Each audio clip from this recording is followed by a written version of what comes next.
Good morning. As many of you know, Moses was first introduced to us as a helpless baby floating in the Nile. Because of the rapid increase of population of the Israelites, the Egyptian Pharaoh decided to slaughter the Hebrew boys. After being placed in the basket and put onto the Nile, Moses was spotted by the Pharaoh's daughter, who took pity on him and drew him out of the river. Moses lived as a prince in Egypt. One day, Moses saw an Egyptian beating a Hebrew slave. He immediately killed him, and the next day, out of fear, he ran into the wilderness. There, encountered by 7 women by the well who were being bullied by 17 shepherds, Moses not only drew water for them, but also watered the flock. Jethro, the father of the 7 young women and priest of Midian, was very impressed and welcomed Moses into the family. Jethro even offered his daughter Zipporah's hand in marriage. Moses went from being the prince of Egypt to herding sheep of Midian, but God had more plans for him. Our scripture this morning comes from Exodus 3.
Here I am.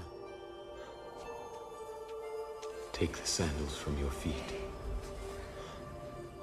for the place on which you stand is holy ground.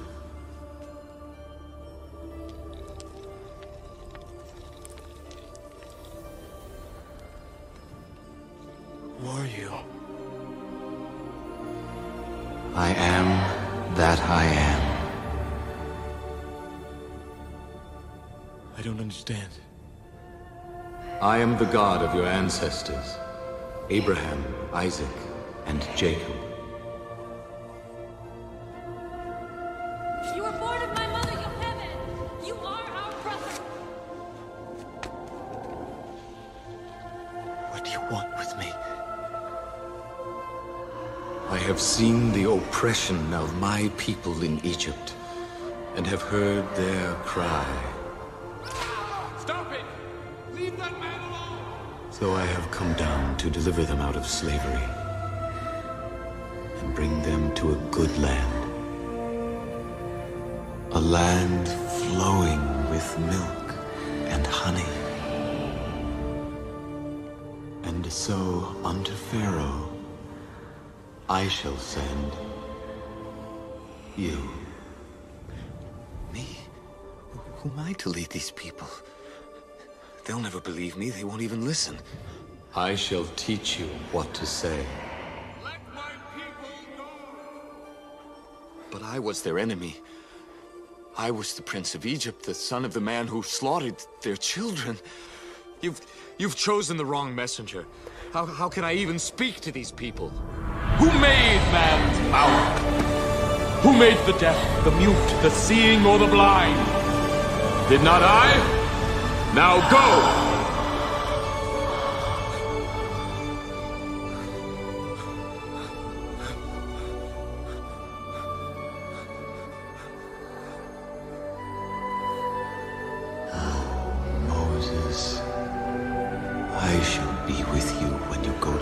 of Egypt. But Pharaoh will not listen. So I will stretch out my hand and smite Egypt with all my wonders. Take the staff in your hand, Moses. With it, you shall do my wonders. I shall be with you, Moses.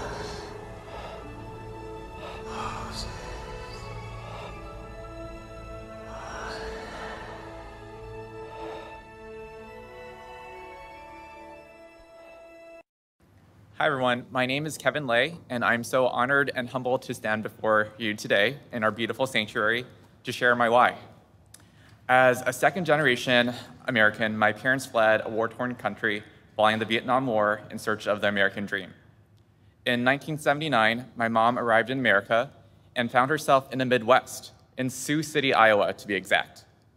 After about a year of working as a waitress, my mom saved enough money to buy herself a car. I guess minimum wage really got you far during those times. But on one fateful, snowy winter morning, my mom woke up to find her brand new car sideswiped by a snowplow. At that time, she figured that the Midwest wasn't a right fit for her. On the other hand, my dad found himself in a warmer climate in Deltona, Florida. He resided with my aunt and her husband, but wanting to seek some independence, my dad ventured out west to seek his own path. As fate would have it, my parents found themselves in California. They met, fell in love, and had my brother and me. I was born and raised in San Jose, California. I had a wonderful childhood growing up, filled with love and with the most relentless support from my parents. I moved to Chicago in 2016 after completing pharmacy school. I matched for my pediatric pharmacy residency at Lurie Children's Hospital and have loved every moment of life in the Midwest. And fortunately for me, my car has not been sideswiped by a snowplow.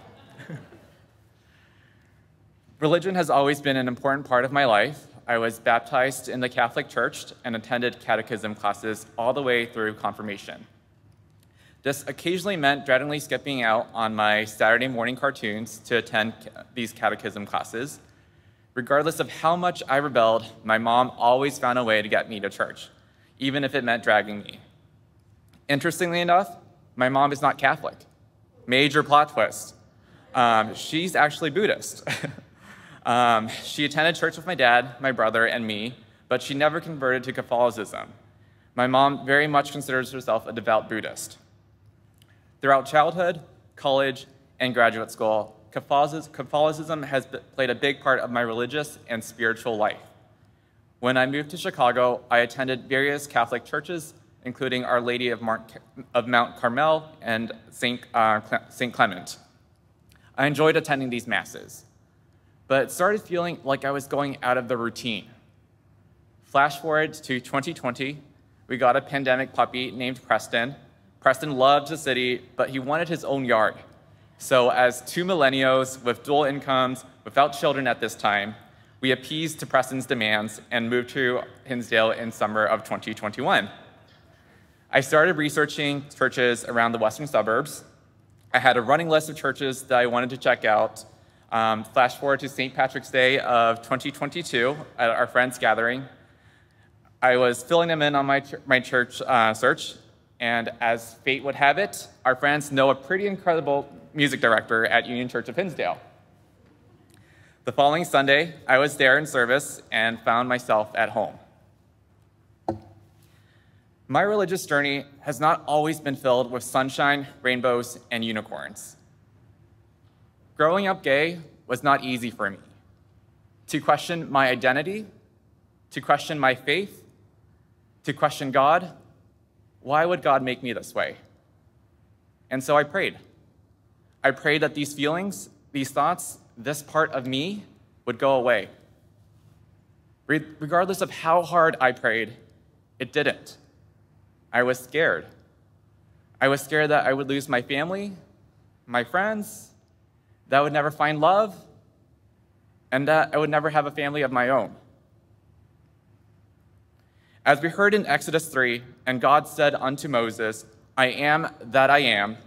And he said, thus shalt thou say unto the children of Israel, have sent me unto you. I didn't change. I couldn't change. I am who I am that God made me. I am gay. Coming out was a journey for me, and not an easy one by any means. I searched for acceptance, for love, sometimes in all of the wrong places, but God was always there for me, always within me, leading me to where I needed to be. As fate would have it, a group of my college friends and I drove from San Diego to San Francisco to attend an LGBTQ plus health conference at the University of California, San Francisco. At this conference, I met a very handsome dental student named Donald Jonker. Side note, he happens to be in the pews today, one of his very rare appearances. Sorry, Don. We parted ways after that weekend, but as fate would have it, I was accepted to UCSF for pharmacy school and moved to San Francisco that fall. Flash forward to October 2012, Don asked me out on a date. The evening was simply magical in all the most perfect ways, all the sunshine, rainbows, and unicorns.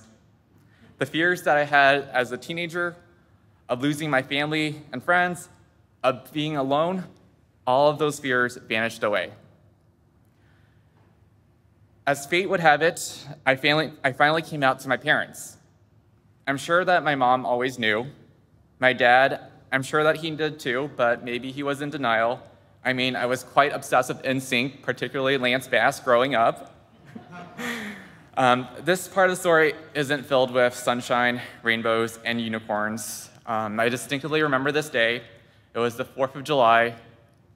Following dinner, I mustered up the courage to come out to my parents, to share with them the secret that I've been holding on to for quite a while. It was one of the longest nights of my life. This is a journey that I am still working on with my parents. I love them, and I know that they love me too. Throughout all the trying times of my life, God has always been there with me, always by my side, whether it be through the kindness and love of family, friends, and strangers. God has always guided me to be where I am today. Through the courage and strength that God instilled within my parents to make their journey to America, sailing through the dark abyss of the ocean by boat, trekking through the treacherous jungles of Thailand, God guided my parents to be where they were meant to be. Along the way, they were greeted and welcomed by the kindness of Catholic and Christian charities. Throughout my experiences serving others, God has always been by my side. In 2018, I had the opportunity to volunteer abroad through a medical mission trip to Guatemala. The mission trip was organized by an evangelical Christian church. Prior to the trip, I asked the pastor whether it would be okay for me to attend with me being who I am, gay. Essentially, the pastor asked me to keep my identity on the DL, on the down low, to not wave my gay flag around, essentially. So when I was asked by a fellow volunteer during this trip what my wife's name was, I hesitantly replied, Donna. But as I would eventually learn, my gayness didn't matter. What mattered was the medical care that we provided to over 2,000 people in Guatemala. The friends who I made in Guatemala eventually found my social media, and of course, they found me waving my gay flag around, and it really didn't matter any ounce to them. And we're still friends to this very day. Throughout all the difficult and challenging days of my work, God has always been there with me. As a pediatric clinical pharmacist, I'm humbled by the opportunity to care for the most resilient children. God gives me the strength and fortitude to work tirelessly to ensure that my patients receive the safest and most effective pharmaceutical care possible. Throughout my long-winded journey of coming out, God has always been with me, guiding me to the understanding that I am perfectly beautiful the way that God created me. I didn't need to pray to be someone that I'm not. And as fate would have it, I found my home at the Union Church of Hinsdale. About a year ago, I attended my first service here, and I knew that this was an incredibly special, inspiring, welcoming, and loving place. The beautiful music, Where do I even begin? You are all so amazing. Our courageous and inspiring pastors, Mike, Rob, Grant, Allie, you are all so incredible. I'm enthralled by your love and your passion. You inspire our congregation to be the beautiful people that God created us as. Our kind, welcoming, and loving congregation, you all inspire me to be better. I distinctively remember my first service here at Union Church. I was sitting in the pews somewhere over there. As I was getting up to leave, I felt a gentle tap on my shoulder. I turned around, and it was Vera and Tom Shively who greeted and welcomed me, and they have been so loving and welcoming ever since then. And the amazing people